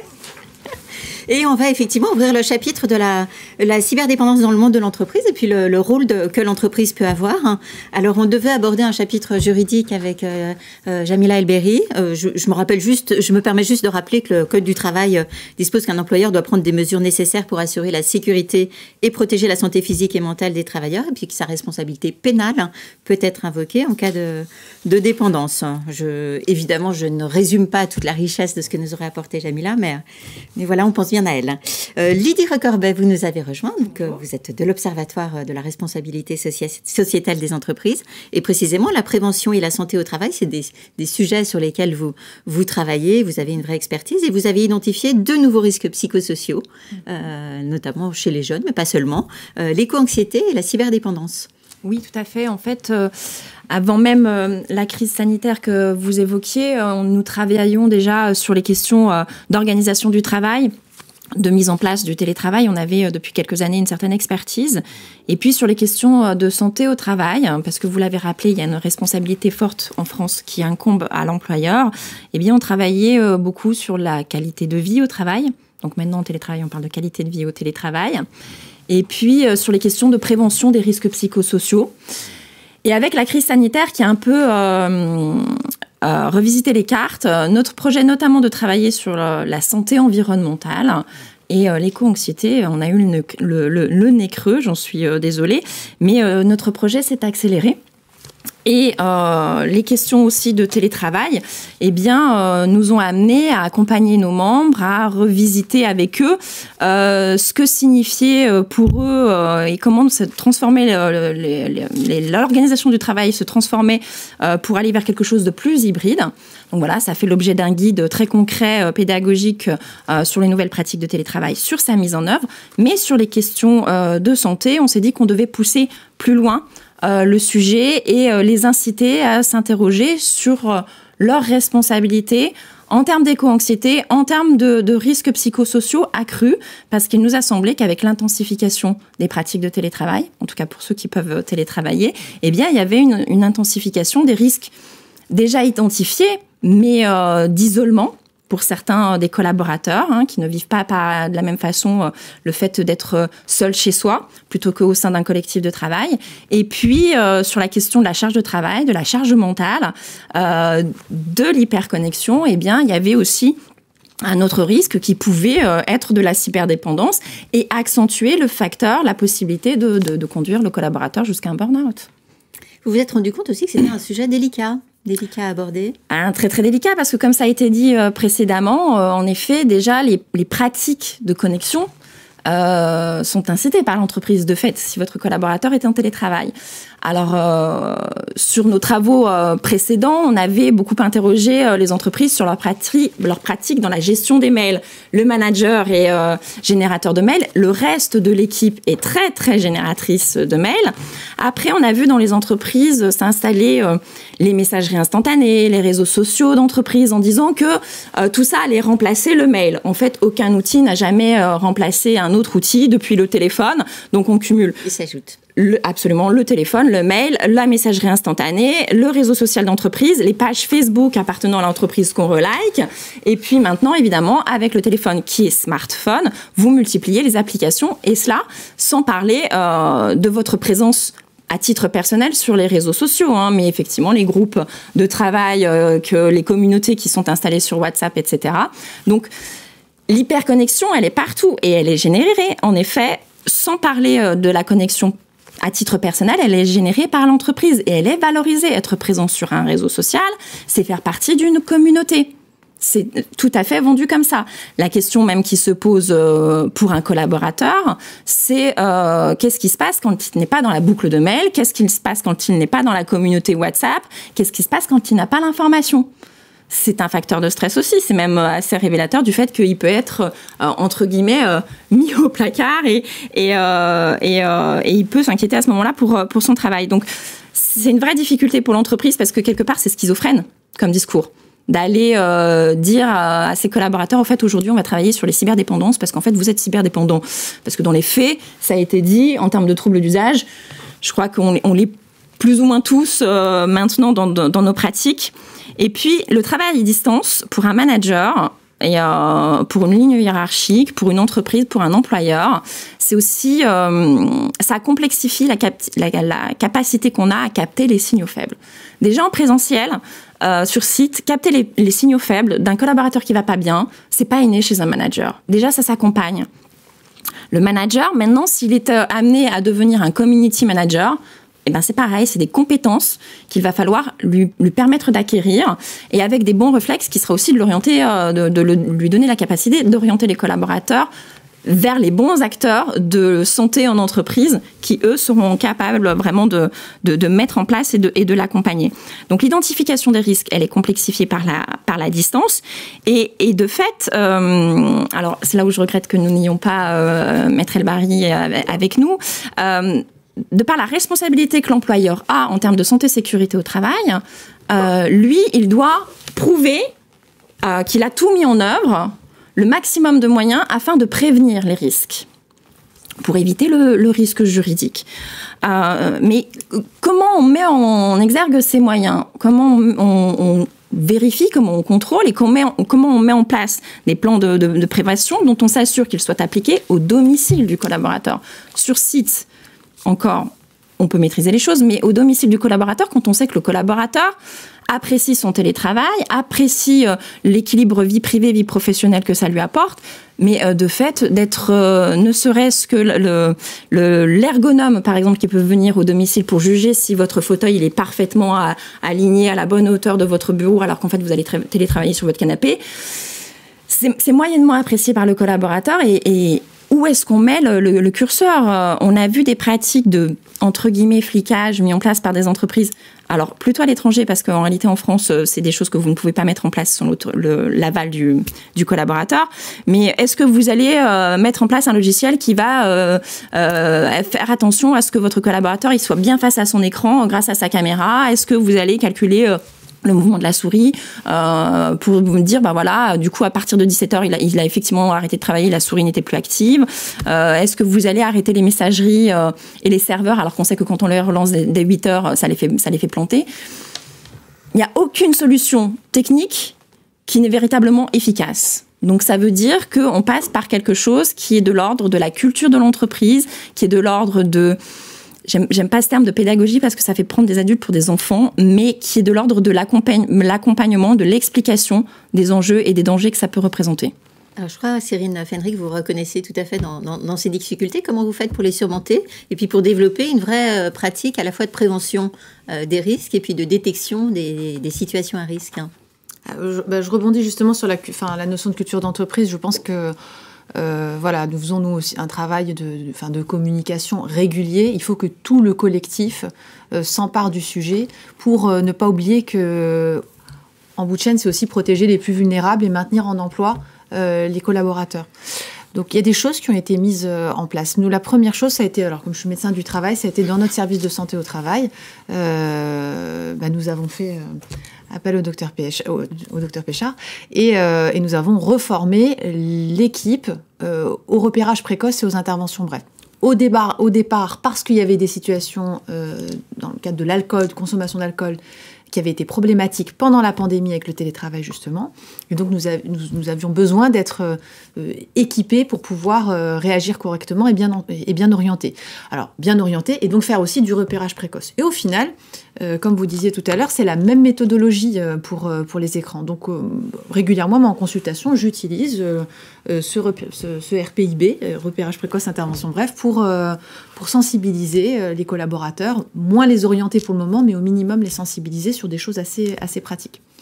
Une fois que l'équipe du service de santé au travail était formée, nous avons aussi créé un groupe addiction, un groupe pluridisciplinaire, dans lequel nous avons impliqué, et ça a été un gros travail. Nous étions au départ, moi et l'infirmière du service, nous avons créé ce groupe. Et nous avons donc, au sein de ce groupe, la direction des représentants de la direction des ressources humaines, et notamment les juristes, la sûreté et sécurité, des ingénieurs de prévention, les partenaires sociaux, la communication, et j'en oublie peut-être, mais de nombreux acteurs pour qu'il y ait une prise de conscience sur tous les territoires dans lesquels on peut intervenir sur ce sujet des consommations d'écran. Nous avons donc dans ce groupe établi des process de prise en charge et d'orientation des salariés à risque d'addiction. Et donc, c'est un canal où on communique régulièrement, justement, à propos aussi des cyberdépendances. Et la suite, d'ailleurs, de ce groupe, ce sera de les présenter en CSE, justement, dans le cadre des objectifs de prévention et des obligations réglementaires. Et puis, demain, d'être sponsorisé et communiqué sur le sujet. Donc ça, c'est donc, l'équipe de santé, l'équipe pluridisciplinaire. Il y a des choses qui ont été mises en place sur le télétravail déjà, des guides, des formations, des e-learning à propos du télétravail pour sensibiliser sur les usages. Et je rappelle, on parle beaucoup des addictions, des cyberdépendances et des conséquences au niveau de la santé mentale, mais c'est aussi des conséquences tout simplement au niveau justement de l'ergonomie, mais de la sédentarité, du stress et du risque cardiovasculaire. Et l'angle aussi, c'est un angle pas que mental, mais santé physique également, lié aux cyberdépendances. C'est vraiment à l'entreprise de faire ce boulot? C'est quoi sa légitimité? Alors, est-ce que c'est à l'entreprise? Oui, puisque les entreprises sont habituées à avoir des obligations organiser des plans de prévention. Et donc avoir dans le cadre de leurs obligations réglementaires. Et je reviens sur le groupe pluridisciplinaire parce qu'hier, on a passé 2 heures à travailler sur le document unique d'évaluation des risques. Et on a commencer à travailler sur la notion de télétravail et de risque d'hyperconnexion cyberdépendance, je pense que le point de départ il faut vraiment prendre très au sérieux cette évaluation des risques. Les documents uniques est une bonne base. Alors, bien sûr, ça peut faire monter au rouge le risque quand on l'évalue correctement. Mais après, on peut réduire ce risque. Et donc, je faisais la comparaison de travailleurs à la chaleur ou alors même dans une industrie du charbon. On produit de la chaleur, on a besoin de charbon à un moment donné. Aujourd'hui, moins, mais à une époque, on en avait besoin. On n'a pas supprimé le charbon. En tout cas, en première intention, on l'a pas supprimé. Donc, on a réduit le risque. Il faut pas se mettre une pression folle en disant on va pas mettre ce risque en place parce que on supprimera pas le risque. On le supprime pas. C'est une société de service. Donc, on est connecté. Par contre, on peut le réduire au maximum et pour ça, on a des outils. On peut créer des guides et puis peut-être qu'on pourra aller plus loin un jour et trouver des moyens au niveau informatique, effectivement, de déconnecter les gens après un certain temps de connexion. Cette opération est peut-être pas si impossible. Néanmoins, la culture de l'entreprise, c'est la base. Et puis alors, chez nous, en plus, on travaille dans une entreprise d'assurance, donc la prévention, c'est le cœur de métier de l'entreprise. Et donc, on est accompagné. Alors, c'est vrai que ça paraît contre-intuitif. Je reviens à la question de la légitimité de l'entreprise. Mais finalement, l'entreprise, c'est un bon territoire de prévention des addictions. De prévention tout court et de prévention santé, j'ai envie de dire, et évidemment sur la thématique des addictions. Alors, vous avez abordé les arguments juridiques, les arguments de RSE, mais pourquoi c'est aussi un lieu de prévention finalement privilégié ? Tout simplement parce qu'on y passe beaucoup de temps, et ne serait-ce que et on va peut-être y passer de plus en plus de temps sans faire de lien avec l'actualité, mais en tout cas, quand vous prenez finalement tu parlais de ton premier stage à 21 ans, tu parlais 20 ans, en agence de publicité jusqu'au départ en retraite, finalement, on va toucher quand même une tranche de la population. Si je me range plutôt du côté de la santé publique, qui est quand même intéressant en matière de prévention santé, pour passer et relayer effectivement des actions de prévention. Vous avez dit des axes très, très intéressants, et effectivement, ce que disait Cyril à l'instant, je pense que la première chose, c'est la reconnaissance du sujet, c'est-à-dire de ne pas le mettre sous le tapis. On parlera peut-être, tu parlais tout à l'heure de déni, là c'est peut-être plutôt le déni du collectif, le déni organisationnel, autour d'une thématique finalement dont on a un peu conscience, mais qui génère beaucoup, tu parlais de schizophrénie tout à l'heure, je pense que c'est vraiment des mots qui sont extrêmement caractéristiques de ce qu'on voit et de ce qu'on entend, et la première chose c'est de reconnaître tout simplement et d'identifier pour éviter les conséquences. Il ne s'agit pas de diaboliser l'outil ou les outils numériques, ils apportent énormément de choses qui sont plutôt positives, et donc effectivement dans l'approche que nous, ce qu'on propose, ce qu'on déploie dans les entreprises en matière de prévention collective, c'est reconnaître tout simplement ces usages comme pouvant engendrer des troubles de l'usage, comme l'évoquait Nicolas tout à l'heure, et donc ça passe à un moment donné par une forme d'éducation au numérique. Et donc on a développé, peut-être un exemple, mais on a développé en fin d'année dernière un outil de sensibilisation présentiel, même si c'est une tablette géante, mais c'est c'est ce qu'on voit là sur l'écran. C'est ce que vous devez voir effectivement. Donc c'est un jeu géant qui s'appelle Addicto Pixel, un grand tapis posé au sol sous la forme d'une tablette géante, et où on va venir justement sensibiliser aux différents enjeux en matière de santé physique, en matière de santé sécurité, en matière réglementaire, etc. Aussi bien sur ce qui a trait aux jeux de hasard et d'argent, les paris sportifs, la pornographie, le travail bien sûr, etc., etc. Et donc c'est une manière ludique à travers le jeu où on va pouvoir sensibiliser, passer des messages, libérer la parole. Et je dirais que la démarche elle est inverse dans nos actions de prévention. Quand on parle d'alcool et de drogue, c'est le tabou ultime. Et donc, l'idée, à travers nos actions de sensibilisation, c'est de libérer la parole. Ici, ce qu'on voit, c'est la démarche inverse. Tout le monde lève la main en disant « Oh, on est tous accros !» Voilà. Et donc, notre démarche, elle est inverse. C'est pas de libérer la parole, parce que là, elle est assez libre, mais c'est prendre du recul, objectiver ce temps écran dont je parlais tout à l'heure, amener des repères, et justement voir qu'est-ce que l'on fait de ces écrans. Il ne s'agit pas, encore une fois, de les interdire, de les limiter, mais de voir quel usage on en fait et comment en matière de prévention santé. Il y a un écueil auquel on peut se heurter, se dire que ça touche surtout les jeunes, alors qu'en fait, non, pas du tout. Oui, moi je suis, quand il s'agit de génération et de clivage générationnel, comme on aime souvent mettre les gens dans les boîtes, et je comprends que pour la compréhension du monde, ce soit parfois nécessaire. Moi je suis sur l'intergénérationnel, je moderne toujours beaucoup. Je vous rappelle que, donc on parle des digital natives, qui sont nés pratiquement avec un smartphone dans la main et qui savent scroller pratiquement dès l'âge de 6 mois. Je suis navrée. Moi, je rappelle que les générations, sociologiquement, je ne sais plus à quoi ça correspond, mais X, Y et Z, on est des générations écran télé. Alors certes, à l'époque, on ne pouvait pas parler de cyberdépendance parce que c'était un tube cathodique, mais voilà, souvenez-vous de votre grand-messe du 20h où vous étiez installé devant la télé pour regarder le JT pendant que vous dîniez tout le monde à table. Au moins, tout le monde était à table. Après, les générations suivantes, donc maintenant les 30-40 ans, qui sont en effet en entreprise, du coup, qui n'intègrent pas le marché du travail, eux, c'est les générations jeux vidéo. À partir de là, on a eu la multiplication des écrans parce que pour regarder la télé tranquille, c'était bien d'avoir que le gamin, il ait sa propre télé pour la console vidéo et c'était parfait. Donc ces générations-là qui sont maintenant aussi parents. Donc on ne s'est pas méfié de ces écrans. Or ces écrans, ils ont changé de forme, ils ont changé de dimension, ils rentrent dans nos poches. Ils ont les capacités technologiques font que maintenant on multiplie les services au travers de ces écrans, au travers de ces applications, toujours sans méfiance par rapport à, du coup, un outil qui, à la base, n'était pas perverse ou subversif. Donc voilà, la question des générations antérieures qui n'ont pas d'éducation à cet écran, qui n'ont pas la méfiance, je trouve elle se transmet en fait au travers des générations suivantes. Et on voit bien l'exemple, ça a été dit tout à l'heure, quand on est à table au restaurant ou même en famille et qu'on regarde chacun son écran et que limite en fait on se parle par WhatsApp alors qu'on est de chaque côté du canapé. Vous souriez, mais ça veut dire que vous avez tous observé ou vécu la situation, donc c'est dire l'ampleur du phénomène.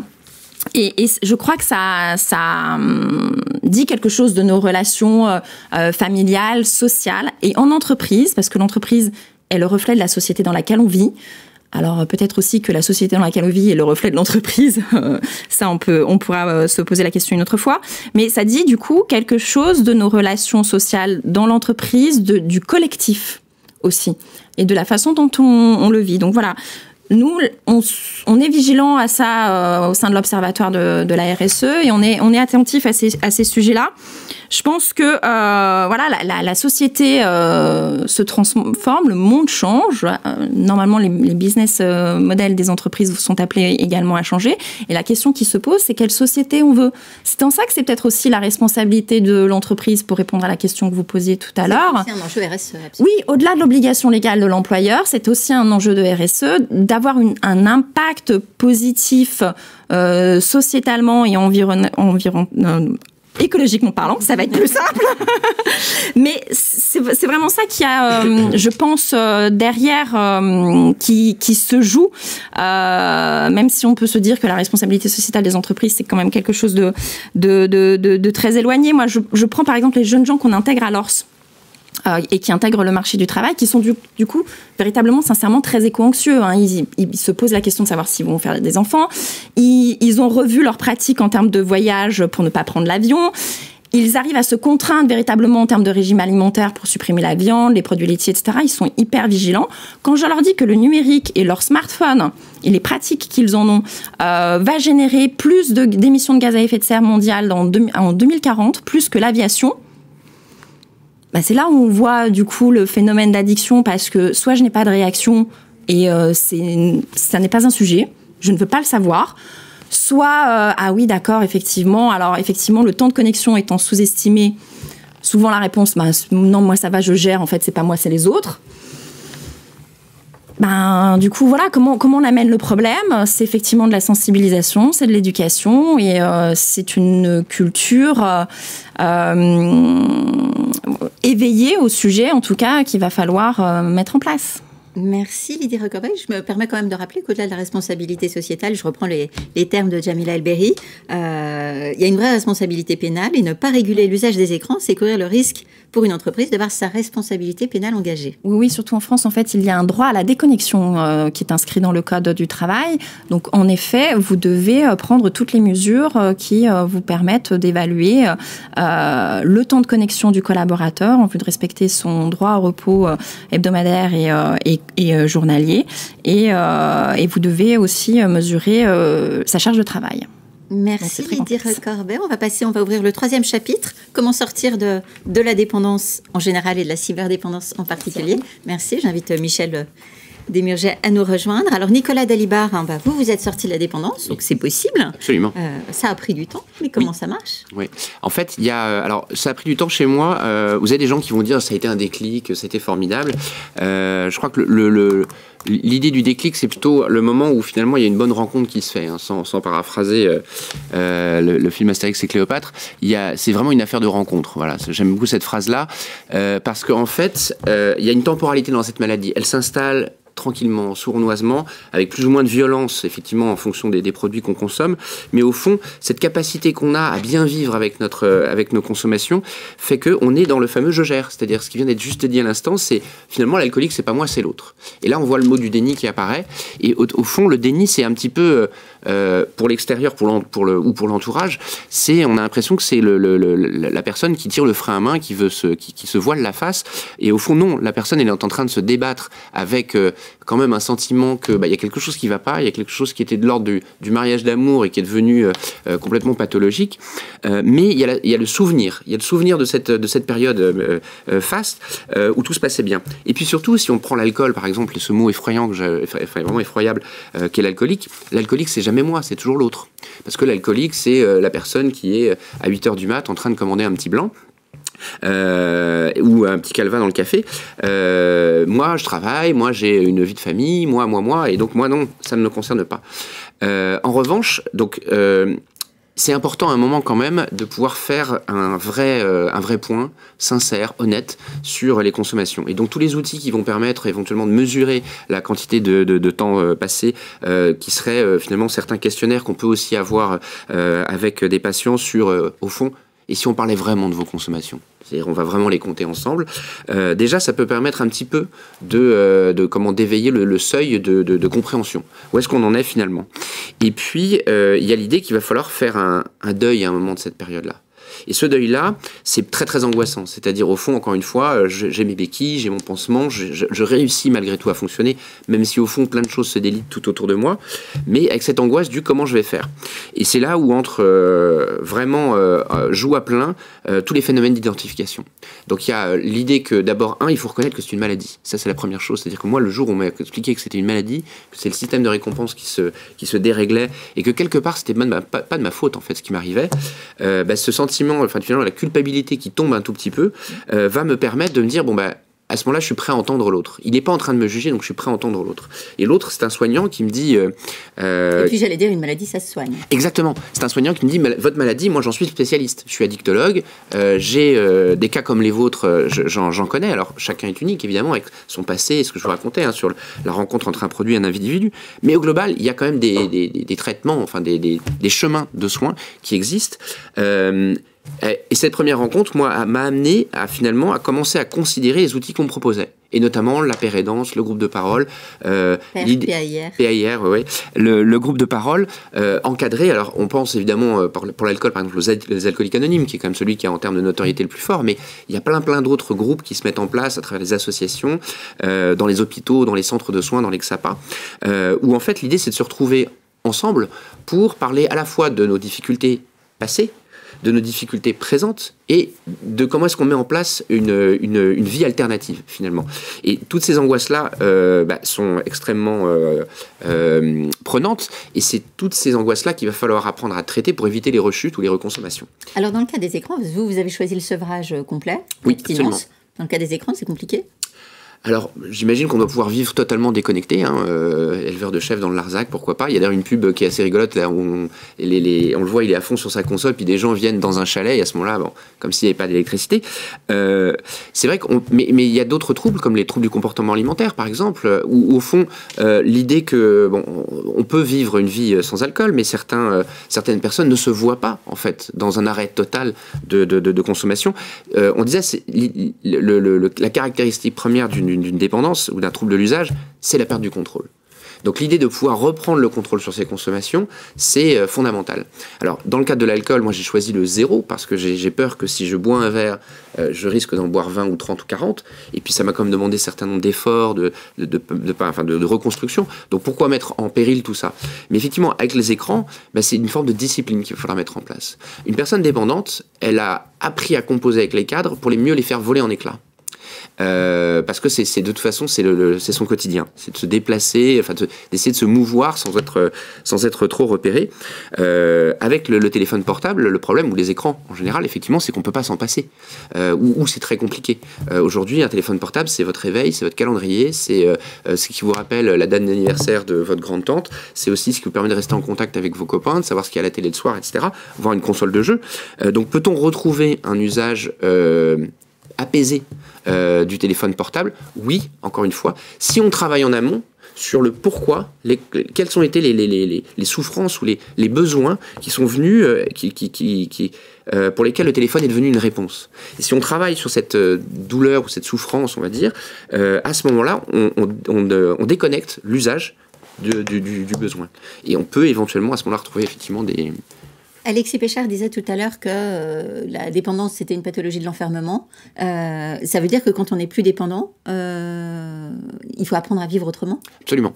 C'est un des enjeux d'ailleurs, puisque au fond, après tant d'années passées, moi, avec cette maladie, quelque part, j'avais reformaté mon environnement.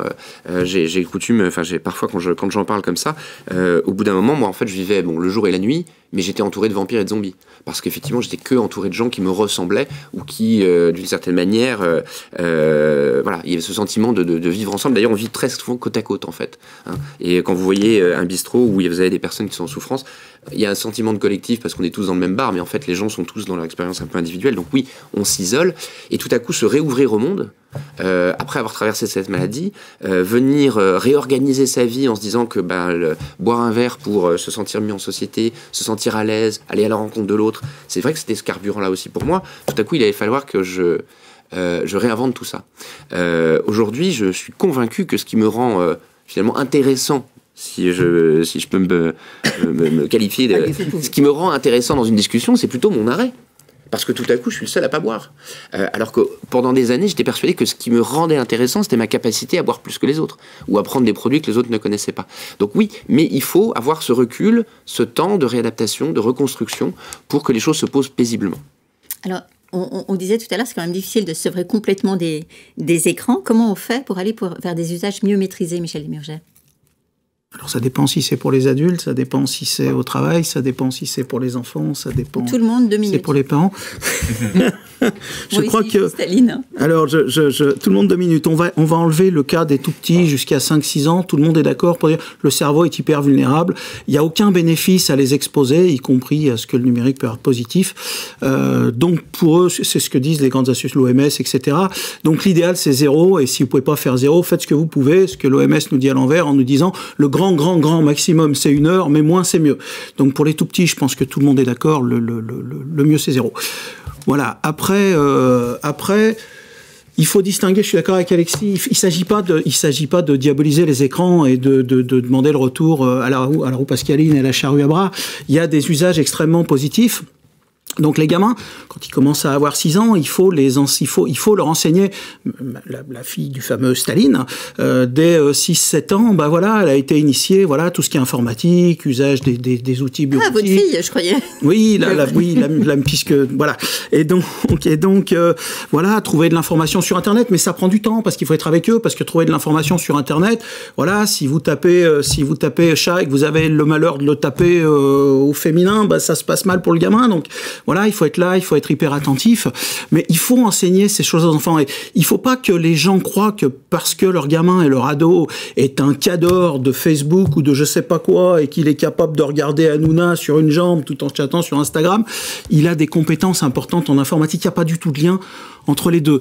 Ensuite, d'une façon générale, donc pour les plus grands, on s'aperçoit que jusqu'aux jeunes adultes, jusqu'à une demi-heure par jour. Si le sommeil est respecté, que les contenus sont respectés, on n'expose pas un gamin de 8 ans à du porno, on l'a dit. Donc si les contenus sont respectés, et le sommeil surtout, qui est une chose extrêmement importante, jusqu'à une demi-heure par jour, il n'y a pas de problème. Si vraiment vous êtes optimiste sur la littérature, vous pouvez aller jusqu'à 1 heure. Mais la clé pour ça, c'est les règles.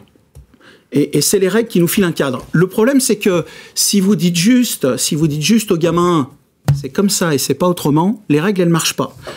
Les règles, elles ne marchent. Une très belle étude qui montre que les gamins étaient à 3 heures, vous leur posez des règles, ils sont toujours à 2h45 et vous avez fait pipi dans le violon, comme on dit chez moi. Et donc, si maintenant vous leur dites, il faut des règles, parce que ça pourrit les résultats scolaires, ça pourrit le sommeil, ça démolit l'attention, etc., etc. Les gamins, ils arrivent à entendre. Et quand on explique ces règles, ces gamins-là, ils sont descendus de 3 heures à 1 heure, un peu plus d'1 heure, 1 heure et quart. C'est pas merveilleux, mais c'est quand même vachement bien, et il vaut mieux 1 heure et quart que 3 heures. Donc il faut des règles, mais il faut des règles expliquées. Et ça marche aussi chez les adultes. Encore une fois, ce qui pose problème, c'est pas tellement l'usage qu'on a des écrans, c'est l'usage qu'on a de la partie récréative des écrans. Et juste petite parenthèse, une personne addicte a précisément besoin d'un cadre. Absolument. Oui, c'est rassurant. Du coup, j'ai perdu ce que je voulais dire. Pardon. Et voilà. Je vous ai bombardé sensoriellement. Oui, les écrans récréatifs. Non, Nicolas disait, moi, pour l'alcool, j'ai choisi 0. Et il y a effectivement un certain nombre de familles qui se disent que plutôt que de se battre comme un chien avec ses gamins, on parle ici uniquement des écrans récréatifs, de leur accorder une demi-heure ou 1 heure ou 2 heures. Le mieux, c'est d'être à 0. Et il y a effectivement, ça dépend des études, mais il y a effectivement entre 6 et 10% des gamins qui sont pas préservés des écrans, qui bénéficient de tout ce que les écrans peuvent apporter de positif en termes d'éducation, en termes de tutoriels, etc., mais qui sont préservés des écrans récréatifs. Ces gamins, curieusement, ils grandissent mieux que les autres. C'est-à-dire qu'on peut grandir sans problème quand on n'a pas GTA, qu'on n'est pas gavé d'Hanouna ou de séries Netflix. Curieusement, les enfants grandissent mieux. Voilà. Donc c'est possible, comme pour l'alcool, de se dire c'est plus facile d'être à 0 par télé, de pas l'exposer, que de devoir se battre tous les soirs comme un chien parce que c'est encore une fois pour les gamins c'est difficile. Et si je peux me permettre, j'aurais fini, mais pour les parents une petite anecdote parce que le message est là. Ma fille, elle a râlé comme un putois pendant des années. J'ai des étudiants qui ont eu vraiment une excellente réussite scolaire, qui ont fait les grandes écoles, qui maintenant sont en thèse chez nous. Donc, ils ont marné. Et comme ma fille, il m'explique que, avec les parents, c'était chaud, ça a été tendu. Et curieusement, ma fille, comme ces étudiants-là, c'est toujours la même conclusion, c'est qu'est-ce que je suis content que mes parents aient tenu. C'est-à-dire que le combat maintenant, c'est quand même, je sais pas, c'est la réussite de demain, mais en tout cas, c'est moins de problèmes pour demain. C'est comme ça souvent avec l'éducation. C'est-à-dire que ce qu'on va passer là, mais encore une fois, la pilule, elle passe d'autant mieux que c'est expliqué. Les gamins, quand ils sont plus grands, ils voient quand même les bénéfices et finissent par vous en remercier. Vous aussi, vous allez finir par défendre Staline. Juste, je me rends compte qu'il n'y a pas du tout de questions, donc il vous reste un quart d'heure. N'hésitez pas. Non, même pas 10 minutes, 9 minutes. Donc n'hésitez pas. Alexis Péchard, qu'est-ce que vous faites, vous, pour aider les gens à en sortir ?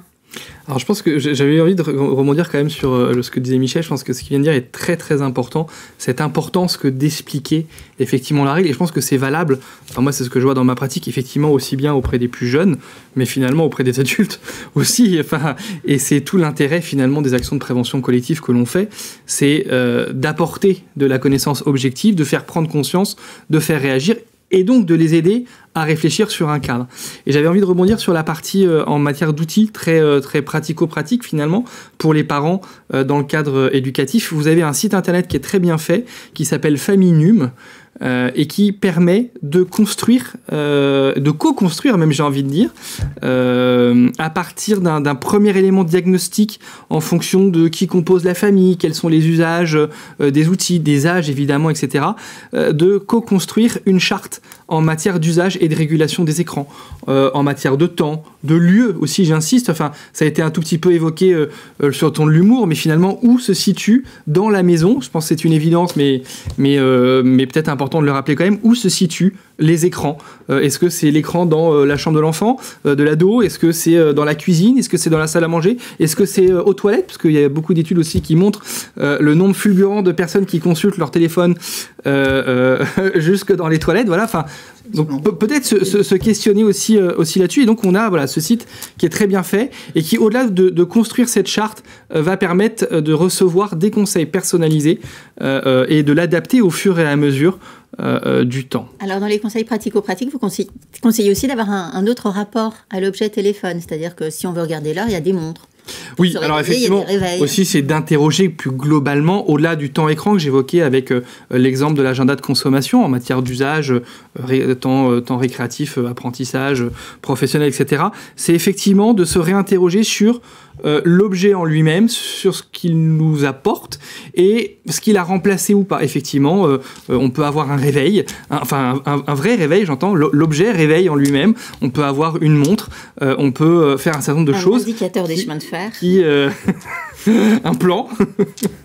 On peut avoir un certain nombre de choses qui nous permettent effectivement de réguler. Il y a beaucoup de choses qui sont assez simples, finalement, dans la régulation. Dans la régulation, dans les conseils pratiques simple, mais dont on peut prendre conscience, c'est de se dire finalement, prenez conscience que quand vous arrivez au restaurant ou en salle de réunion, une des premières choses que vous faites, vous n'êtes même pas assis, vous êtes encore debout, vous sortez de votre poche votre smartphone pour le mettre tout à votre droite, bien quand même pas trop loin, pour voir, voilà, parce que ça nous rassure, c'est cet objet qui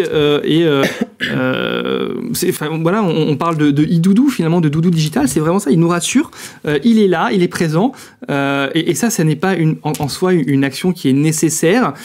Michel rappelait au restaurant les écrans qui nous perturbent dans la relation et toute l'énergie que ça nous demande de ne pas les regarder, et donc l'énergie perdue à être présent psychiquement avec la personne qui est avec nous.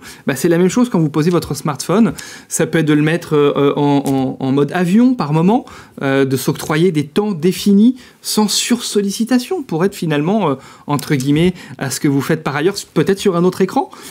Ça peut être aussi de s'accorder donc ces temps de pause. Ça peut être d'utiliser le mode nuit de son smartphone. Après tout, utilisons, si vous avez un smartphone un peu moderne, utilisons aussi les fonctionnalités utiles que nous proposent ces outils. Alors, pour préserver, par exemple, le sommeil, etc. Quelque chose pour en sortir aussi, c'est en parler. Bien sûr. Parler, sortir du déni individuel et déni collectif. En fait, ce que tu disais est très vrai, c'est-à-dire que avoir de l'information, recevoir vraiment avoir des clés de compréhension et des outils, c'est le meilleur levier pour faire voler à la fois le déni individuel et le déni collectif. Et cette information-là, elle vient soit des professionnels, des professionnels de la profession, comme dirait Coluche, je crois, soit au contraire de gens qui, comme je l'ai été et comme je le suis encore, si on veut, d'une certaine manière, ont une connaissance du vécu. Et quelque part, le partage d'expériences, les retours de ce qu'on a pu tenter, mettre en place, la difficulté de vivre avec une addiction, toutes les conséquences à la fois positives, négatives, pouvoir échanger là-dessus, c'est le meilleur moyen de finalement de se retrouver sur un constat, qui est que oui, moi aussi, je suis comme toi, dans ces mêmes difficultés. Je suis étonné de voir le nombre de similarités qu'il y a entre moi et quelqu'un qui serait à la fois ni de ma génération, ni de mon milieu socio-professionnel, ni même, de plein de choses. En fait, on se retrouve énormément sur justement ce vécu-là.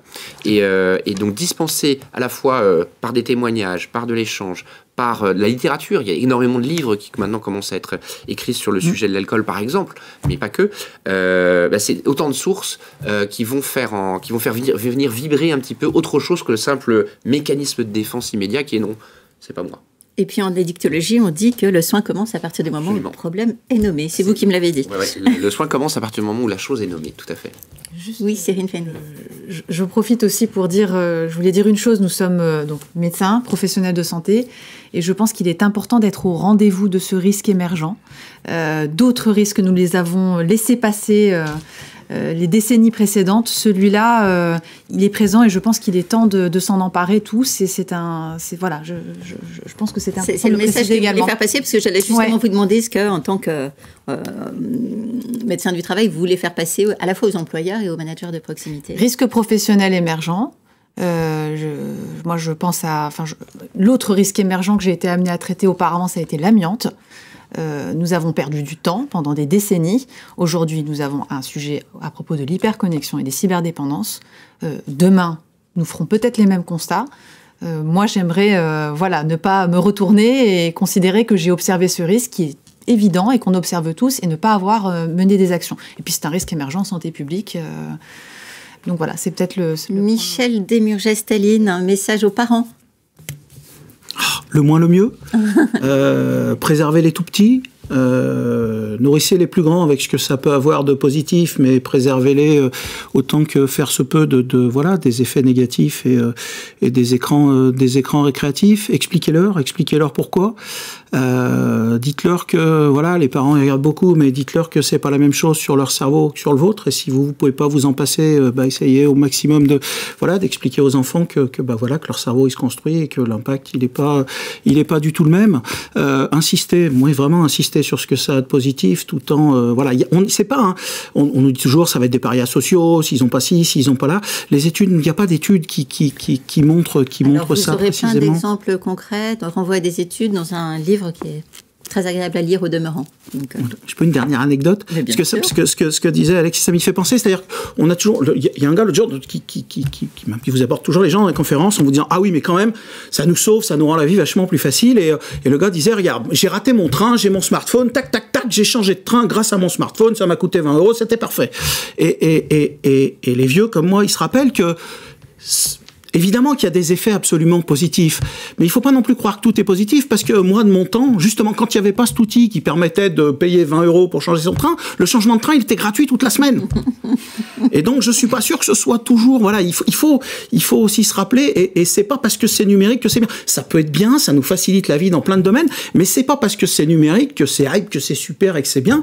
Et mon train, avant, je me pointais et je montais dans le TGV que je voulais.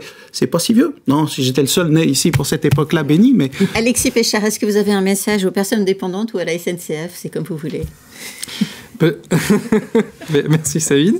Peut-être revenir sur ce que disait Nicolas, et tu le reprenais en disant effectivement que nommer le problème, c'est le début du soin. Rappeler que le déni du collectif de travail, le déni de l'entreprise, ce n'est absolument pas que je le pointe du doigt, mais simplement prendre conscience que ce déni de l'organisation du travail vient alimenter malheureusement le déni individuel des personnes qui perdent pied à un moment donné. Et donc, c'est ce que tu disais finalement à travers les échanges autour du document unique. Nommer le sujet ne veut pas dire qu'on va diaboliser ou rendre obsolète toutes nos pratiques professionnelles, mais c'est le début des premiers messages de prévention. Et c'est parce qu'on va pouvoir nommer ce problème qu'à terme, effectivement, on pourra changer les comportements et accompagner. Le déni est souvent autant collectif qu'individuel. On peut peut-être clôturer avec une petite citation parce qu'il nous reste 20 secondes. D'une collaboratrice patiente experte que tu connais bien, et sa phrase fétiche, mais qui résume vraiment bien le problème, c'est « le silence tue plus que les produits », et qu'on peut décliner sur les écrans, évidemment. Bon, ça valait le coup, alors je vais dire très vite merci. Merci à tous, merci de votre présence, merci d'avoir assisté à ce webinaire, et puis merci de bien vouloir remplir le questionnaire que Mathilde Perronneau, la modératrice, va mettre dans le chat pour évaluer votre satisfaction et puis nous donner des idées pour la 4e édition des rencontres de la dictologie. Merci à tous et bonne journée. Merci. Merci.